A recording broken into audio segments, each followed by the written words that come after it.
நம்ம சேனலில் வீடியோ போட்டோடனே உங்களுக்கு மெசேஜ் வரணும் அப்படின்னு நீங்கள் நினச்சிங்கன்னா ரைட் சைடில் இருக்கிற ரெட் கலர் சப்ஸ்கிரைப் பட்டனை ப்ரெஸ் பண்ணிக்கோங்க. அப்படியே பக்கத்தில் ஒரு பெல் சிம்பிள் வரும், அதையும் கிளிக் பண்ணிட்டீங்கன்னா உங்களுக்கு மெசேஜ் தவறாமல் வரும். சரி, வாங்க வீடியோக்குள்ளே போகலாம். என்னோடய பேர் தனம். எனக்கு திருமணமாகி 3 வருஷம் ஆகுது. இது வரைக்கும் எங்கள் வீட்டில் ஒரு புழு பூச்சி கூட விளையாடுறதுக்கு ஆள் இல்லை.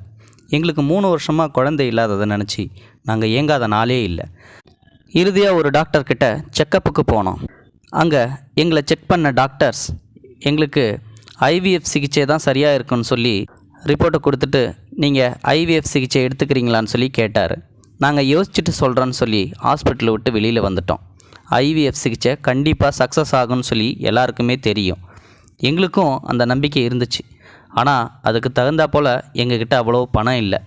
பணம் நிறையா செலவாகும், பல லட்சங்கள் ஆகும். அப்படின்றதால என் கணவரோ சொற்ப வருமானத்தில் குடும்பம் நடத்திட்டு இருக்கிறதால இதுக்கு தயங்கினார். அவர் ஒரு முடிவெடுத்தார். இறுதியாக நான் வெளிநாடு போகிறேன், போயிட்டு அங்கே நிறைய சம்பாதிச்சுட்டு வரேன், வந்ததுக்கப்புறம் கண்டிப்பாக நம்ம ஐவிஎஸ் சிகிச்சை எடுத்துக்கலாம், ஒரு குழந்தைய பெற்றுக்கலாம் அப்படின்னு சொன்னார். நானும் சொன்னேன், வேண்டாம், நம்ம இங்கேயே இருப்போம், அதெல்லாம் எதுக்கு, உங்களை விட்டுட்டு என்னால் பிரிஞ்சு இருக்க முடியாது, தயவு செஞ்சு என்னை விட்டு போகாதீங்கன்னு சொல்லி சொன்னேன். ஆனால் அதுக்கு இல்லைம்மா, நம்ம இப்போது ஒரு 2-3 வருஷம் பிரிஞ்சு இருக்கிறத பார்த்தோம் அப்படின்னா காலம் ஃபுல்லாக நம்ம குழந்தை இல்லையேன்னு சொல்லிட்டு வருத்தப்படுவோம். நான் சொல்கிறத நீ கேளு, ஒரு 2-3 வருஷம்தான், போயிட்டு எப்படியாவது சம்பாதிச்சுட்டு வந்துடுறேன், கண்டிப்பாக என்னை நம்பு அப்படின்னு சொல்லி சொன்னார். அவரோட வார்த்தை என்றைக்குமே பொய்யானதில்லை, சொன்னால் சொன்ன மாதிரி இருப்பார். அதனால் அவர் எடுக்கிற முடிவு எப்பயுமே சரியாக இருக்குன்னு சொல்லி வெளிநாடு போகிறதுக்கு ஒத்துக்கிட்டேன். ஒரு 2-3 மாதம் கழித்து என் வீட்டுக்காரர் வெளிநாடு போயிட்டார். அதுக்கப்புறம் நான் தனியாக தான் வீட்டில் இருந்தேன். திடீர்னு ஒரு நாள் எங்கள் அக்கா எனக்கு ஃபோன் பண்ணுச்சு. ஏய், எப்படி இருக்க தானோ அப்படின்னு சொல்லி என்னை விசாரிச்சிச்சு. நானும் எங்கள் அக்காவை எப்பயும் போல் விசாரித்தேன். அப்போ தான் எங்கள் அக்கா சொன்னிச்சு, பாலுவுக்கு நான் இருக்கிற இடத்துக்கு பக்கத்தில் தான் ஒரு காலேஜில் சீட்டு கிடச்சிருக்குதாம்மா, அவனால் தூரமாக போயிட்டு வர முடியலன்னு சொல்லிட்டு இங்கே என்னோடய வீட்டில் தங்குறதுக்காக என் அக்கா கேட்டா. நானும் என் வீட்டுக்காரர்கிட்ட கேட்டுட்டு சொல்கிறேன்னு சொல்லி ஃபோனை வச்சுட்டேன். அதுக்கப்புறம் எங்கள் வீட்டுக்காரருக்கு ஃபோன் பண்ணி கேட்டேன், ஏங்க, எங்கள் அக்கா பையன் பாலு நம்ம வீட்டில் வந்து தங்குறேன்னு சொல்கிறான், படிக்கிறேன்னு சொல்லி சொல்கிறான், காலேஜு இருக்கட்டுங்களா அப்படின்னு சொல்லி கேட்டேன். எங்கள் வீட்டுக்காரரு தாராளமாக தங்கட்டும், பாலு நம்ம எடுத்து வளர்த்த பிள்ளை, சின்ன வயசில் சித்தின்னு உன் காலை சுற்றி ஓடிடுவான், எனக்கு தெரியாது அவனை பற்றி, அவன் தாராளமாக நம்ம வீட்டில் வந்து தங்கிக்கிட்டோம், அவன் கூட இருந்தானா உனக்கும் கொஞ்சம் பாதுகாப்பாக இருக்கும், சரி நான் வச்சிட்டுமா அப்படின்னு சொல்லி என் வீட்டுக்காரர் ஃபோனை வச்சுட்டார். அப்போ தான் எனக்கு சந்தோஷமாக இருந்துச்சு. அதுக்கப்புறம் எங்கள் அக்காவுக்கு ஃபோன் போட்டேன், பாலுவை வீட்டுக்கு வர சொன்னேன். அவனும் வந்தான். வந்துட்டு காலேஜ்லேயும் போய் ஜாயின் பண்ணிவிட்டு அவனும் காலேஜ் போயிட்டு வருவான். கூட மாட எனக்கு அப்பப்போ ஹெல்ப் பண்ணுவான், துணி துவைக்கிறது, பாத்திரம் கழுவுறது, சில நேரங்களில் சமையலில் கூட காய்கறி நறுக்கி கொடுப்பான். இப்படி என்னோடய ஒத்தாசைக்கு அவனுமே கூட ஹெல்ப் பண்ணிகிட்டு இருப்பான். இரவு எல்லா வேலையும் முடித்ததுக்கப்புறம் எனக்கு உடம்பு அசதியாக இருக்கும். தூங்க போகிற நேரத்தில் அவன் தான் எனக்கே பால் சூடு பண்ணி கொண்டு வந்து கொடுப்பான். அப்போ நான் அதை சாப்பிட்டுட்டு அவங்கவுங்க ரூமுக்கு போய் படுத்துருவோம். இப்படியே எங்கள் வாழ்க்கை போய்கிட்டே இருந்துச்சு. ஒரு 6 மாதம் கழித்து எனக்கு திடீர்னு ஒரு நாள் வயிற்றில் வலிக்க ஆரம்பிச்சிது. என்னடா வலிக்குது அப்படின்னு சொல்லிட்டு பக்கத்தில் பார்த்தா யாருமே இல்லை. பாலுவும் காலேஜுக்கு போயிருந்தான். சரி, என்ன பண்ணுறது, நம்மளே எப்படியாவது போயிடலான்னு சொல்லி முயற்சி பண்ணி ஒரு ஆட்டோவை பிடிச்சி நேராக ஹாஸ்பிட்டலுக்கு போனேன். அங்கே டாக்டர்ஸ் என்னை செக் பண்ணாங்க. எனக்கோ பயமாக இருந்துச்சு, என்ன சொல்ல போகிறாங்களோ எது சொல்ல போகிறாங்களோன்னு சொல்லிட்டு. ஆனால் அவரோ சிரிச்சுக்கிட்டே வந்தார். டாக்டர், என்ன டாக்டர், என்னாச்சு எனக்கு அப்படின்னு சொல்லி கேட்டேன். பயப்படாதீங்க, சந்தோஷமான விஷயந்தான், நீங்கள் கர்ப்பமாக இருக்கீங்க அப்படின்னு சொல்லி சொன்னார். எனக்கு தூக்கி வாரி போட்டுருச்சு. என்னடா அது, நம்ம வீட்டுக்காரரோ வெளிநாடு போயிட்டார், அவர் போனதுக்கப்புறம் பாலு மட்டும்தான் நம்ம வீட்டில் இருக்கான், ஆனால் திடீர்னு இவரோ கர்ப்பமாக இருக்குன்னு சொல்லி சொல்கிறாரு. அந்த ரிப்போர்ட்டை மட்டும் வாங்கிட்டு எனக்கு ஷாக்காக இருந்ததை பார்த்து அந்த டாக்டர், என்னாச்சுமா, ஏன் ஷாக்காக வர மாதிரி பார்க்குற அப்படின்னு சொல்லி கேட்டார். ஒன்றும் இல்லை டாக்டர்னு சொல்லிவிட்டு மழுப்பிக்கிட்டே வெளியில் வந்துட்டேன். இது யார் பார்த்த வேலையாக இருக்கும், ஒரு வேளை இந்த பாலுவாக தான் இருக்குமோ, அவன் தானே தூங்க போகிறதுக்கு முன்னாடி பால் சூடு பண்ணி கொண்டு வந்து கொடுப்பான், ஒருவேளை அந்த பாலில் ஏதாவது மயக்க மாத்திரை கலந்துட்டு நம்மளை அவனோட இச்சைக்கு பயன்படுத்திட்டானோ அப்படின்னு சொல்லி அவன் மேலே சந்தேகம் வந்துச்சு. அதுவும் கோபமாக இருந்துச்சு.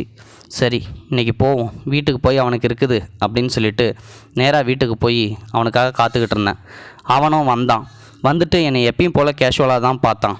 ஆனால் எனக்கு அவன் மேலே கோபமாக வந்துச்சு. சரி, இதை வெளியில் காட்டக்கூடாது, இவன் தப்பு செஞ்சானான்றதை கண்டுபிடிக்கணும் அப்படின்றதுக்காகவே நானும் வெயிட் பண்ணிக்கிட்டு இருந்தேன். வேலையெல்லாம் முடிச்சுட்டு படுக்க போகிற நேரம் வந்துச்சு. வழக்கம் போல் அவனும் பாலை சூடு பண்ணி கொண்டு வந்து கொடுத்தான். சரி நீ போ, நான் குடிச்சிட்றேன் அப்படின்னு சொல்லிட்டு அவனுக்கு தெரியாமலே அந்த பாலை குடிக்காமலேயே கீழே ஊற்றிட்டேன். நான் எப்படியும் படுத்து தூங்கும்போது அவன் நம்மக்கிட்ட வருவான் அப்படின்னு சொல்லி 3 மணி வரையும் முழித்து பார்த்தேன். அவன் அப்பயும் வரவே இல்லை. விடிஞ்சுது. அவன் வழக்கம் போல் என்ன சித்தி அப்படின்னு சொல்லிட்டு என்கிட்ட கேஷுவலாக தான் பேசினான். ஆனால் எனக்கு அது ஆச்சரியமாக இருந்துச்சு. ஒருவேளை இவன் நம்மளை கண்டுபிடிச்சிட்டானோ அப்படின்னு சொல்லிட்டு தான் அன்றைக்கி நான் அவனை விட்டுட்டேன். இருந்தாலும் அடுத்த டைம் என்கிட்ட மாட்டாமலா போயிடுவான். சரி, இந்த அசிங்கத்தை வெளியில் சொன்னால் எப்படியும் நம்ம வீட்டுக்காரர் நம்மளை கொன்னே போட்டுருவார். அப்படியே அவர் மன்னிச்சு ஏற்றுக்கிட்டாலும் அந்த வாழ்க்கை நரக வாழ்க்கையாக தான் இருக்கும். இந்த சிசுவை அழிச்சிடலாம் அப்படின்னு சொல்லி முடிவு பண்ணி யாரை கூப்பிட்டு போகிறதுன்னு சொல்லி பக்கத்து வீட்டு தோழியை கூப்பிட்டேன். என் கூட கொஞ்சம் ஹாஸ்பிட்டல் வரைக்கும் வரியா அப்படின்னு சொல்லி கேட்டேன்.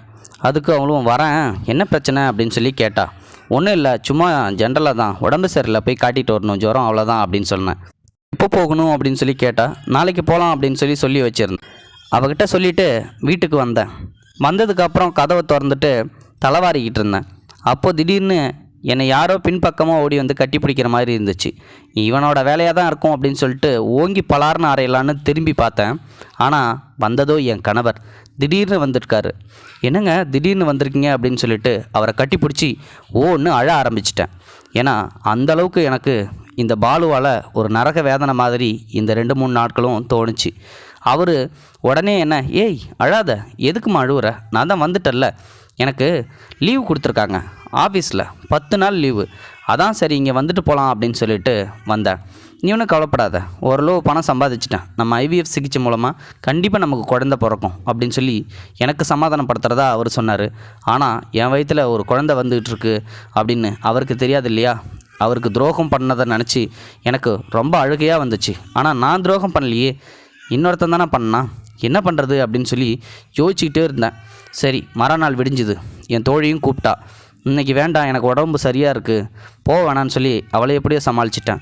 ஆனாலும் என் வீட்டுக்காரர் இருக்கும்போது ஹாஸ்பிட்டலுக்கு போனால், அதுவும் தனியாக போனால் நல்லாவா இருக்கும், கண்டிப்பாக எங்கே எதுன்னு சொல்லி என்னை கேட்பார். அவருக்கு நான் என்ன பதில் சொல்கிறது? அதனால் திருன்னு முழிச்சிக்கிட்டே அந்த ரிப்போர்ட்டை வச்சு அழுதுகிட்டே இருந்தேன். என் அக்கா பையன் பாலு உள்ளே நுழைஞ்சான். சித்தி, என்ன சித்தி, என்ன இது ரிப்போர்ட்டு, ஏன் அழுதுகிட்டே இருக்கீங்க, ஏன் சித்தி என் கூட சரியாக பேசக்கூட மாட்டேன்றீங்க, எப்போ பார்த்தாலும் என்னை அவாய்ட் பண்ணிகிட்டே இருக்கீங்க, நான் ஏதாவது தப்பு பண்ணிட்டேனா சித்தி அப்படின்னு சொல்லி கேட்டான். எனக்கு வந்துச்சு கோவம். ஆமாண்டா, எல்லாத்துக்கும் காரணமே நீதாண்டா அப்படின்னு சொல்லி அந்த ரிப்போர்ட்டை தூக்கி அவன் மூஞ்சிலே வீசினேன். அதை எடுத்து பார்த்துட்டு, என்ன சித்தி இதில் ப்ரெக்னென்ட்னு போட்டிருக்கு, அப்போ நீங்கள் ப்ரெக்னெண்ட்டாக இருக்கீங்களா அப்படின்னு சொல்லி கேட்டான். ஆமாண்டா, இதுக்கு காரணமே நீ தானே, நைட்டு தூங்கும்போது எனக்கு பாலில் ஏதோ மயக்க மருந்து கலந்து கொடுத்துட்டு நீ பண்ண வேலை தானே இது, எனக்கு தெரியுண்டா அப்படின்னு சொல்லி ஒன்று அழ ஆரம்பிச்சிட்டா. சத்தத்தை கேட்டு என் கணவர் ஓடி வந்தார். என்னாச்சு தானோ அப்படின்னு சொல்லி என்னை கேட்டார். நான் எல்லா விளக்கத்தையும் அவர்கிட்ட சொன்னேன். நீ ஒன்றும் கவலைப்படாத, இதுக்கு காரணம் கண்டிப்பாக சந்துருவாக இருக்க மாட்டான் அப்படின்னு என் வீட்டுக்காரரை எனக்கு சமாதானம் சொல்லிவிட்டு என் ரிப்போர்ட் எடுத்துக்கிட்டு நேராக ஹாஸ்பிட்டலுக்கு போனார். அவர் போயிட்டு வந்ததுக்கப்புறம் சிரிச்சுக்கிட்டே தான் வந்தார். என்னாச்சுங்க நீங்கள் சிரிச்சுக்கிட்டே வரீங்க, என்னாச்சு அப்படின்னு சொல்லி நான் ரொம்ப பதட்டமாக கேட்டேன். ஆனால் அவர் சொன்ன பதிலை கேட்டு எனக்கு ரொம்ப ஆச்சரியமாக இருந்துச்சு. தப்பு பண்ணிட்டோமோன்னு தோணுச்சு. அப்படி ஒரு பதில் சொன்னார். என்னென்னா, அது என்னோடய ரிப்போர்ட்டே இல்லையாம்மா, என் பேரை கொண்ட இன்னொரு பொண்ணோட ரிப்போர்ட்டு. அந்த பொண்ணு பேரும் தனம் தானா, 2 பேருமே தனம்னு சொன்னதால் ரிப்போர்ட்டு மாறி வந்துருச்சு. அந்த டாக்டர் அது தெரியாமல் என் ரிப்போர்ட்டுன்னு நினச்சி என்னை கர்ப்பமாக இருக்காருன்னு சொல்லிட்டாரு. ரிப்போர்ட்டு கொடுத்து முடிச்சதுக்கப்புறம் என் பேர் கொண்ட பொண்ணுக்கிட்ட கர்ப்பமாக இல்லைன்னு சொன்ன உடனே அந்த பொண்ணு வேறு எங்கேயோ செக் பண்ணி பார்த்துட்டு கர்ப்பமாக இருக்குன்னு சொல்லிட்டு எங்கள் ஹாஸ்பிட்டலில் வந்து சத்தம் போட்டுச்சு. அதுக்கப்புறம் தான் எனக்கு விஷயம் தெரிஞ்சுது, நம்ம தான் ரிப்போர்ட்டை மாற்றி கொடுத்துட்ட மாட்டேங்குன்னு. அந்த நர்ஸை பிடிச்சி சத்தம் போட்டுட்டு, உங்கள் ஃபோன் நம்பருக்கு எவ்வளோ ட்ரை பண்ணேன், உங்கள் ஒய்ஃபோட ஃபோன் நம்பர் போகவே இல்லை, இது இவ்வளோ பெரிய பிரச்சனையாக வந்து நிற்கணும்னு நான் நினைக்கவே இல்லை, சாரி சார், எங்களை மன்னிச்சிருங்க, எங்கள் ஹாஸ்பிட்டல் பேர் கெட்டு போயிடும், இதை வெளியில் சொல்லாதீங்கன்னு சொல்லி என்கிட்ட சொன்னார். அதை தான் நான் அவங்ககிட்ட சொல்கிறேன்னு சொல்லி எங்கள் வீட்டுக்காரர் சொல்லும்போது எனக்கு அப்படியே ஆனந்த கண்ணீரே வந்துச்சு. நம்ம தப்பு பண்ணலன்னு சொல்லிட்டு. ஒரு பக்கம் என் அக்கா பையனை நினச்சி எனக்கு ரொம்ப வருத்தமாக இருந்துச்சு. அவங்ககிட்ட போய் சாரி கேட்டேன். மன்னிச்சிரு பாலு, நான் உன்னை தப்பாக நினச்சிட்டேன், நீ அந்த மாதிரி பையன் இல்லை, மன்னிச்சிருன்னு சொல்லி. ஆனால் அவனும் கேட்காம இங்கே வீட்டை விட்டு வெளியில் போயிட்டான். போனதுக்கப்புறம் எங்கள் அக்கா அவன்கிட்ட என்னடா நடந்துச்சு, திடீர்னு ஏன் வந்துட்ட அப்படின்னு சொல்லி எவ்வளோ கேட்டவும் எனக்கு ஒன்றும் பிரச்சனை இல்லை, சும்மா தான் வந்தேன் அப்படின்னு சொல்லி மழுப்பிட்டான். அதுக்கப்புறம் ஊருக்கு எத்தனையோ டைமு ஃபங்க்ஷனு விழாக்கள்னு சொல்லிட்டு அக்கா வீட்டுக்கு போவேன். ஆனால் எங்கள் அக்கா பையன் என் கூட பேசவே இல்லை. நானும் என்னை மன்னிச்சிட்றான்னு சொல்லிட்டு அவன்கிட்ட கேட்கும்போதெல்லாம் வேண்டாம் விட்டுரு, நான் அந்த தப்பு பண்ணியிருப்பேனான்னு சொல்லிட்டு நீ ஒரு தடவை கூட யோசிக்கவே இல்லைல்ல, திடீர்னு என்னை பார்த்து அந்த ஒரு வார்த்தை கேட்டல, அது இன்னமும் என் மனசில் உறுத்திக்கிட்டு தான் இருக்குன்னு சொல்லிட்டு கடைசி வரைக்கும் என் கூட பேசவே இல்லை. இது போன்ற செய்திகளை உடனுக்குடன் நீங்கள் தெரிந்து கொள்ள மறக்காமல் எங்களுடைய சேனலை சப்ஸ்கிரைப் செய்யவும், கூடவே பக்கத்தில் வரும் பெல் ஐக்கானையும் கிளிக் செய்யவும்.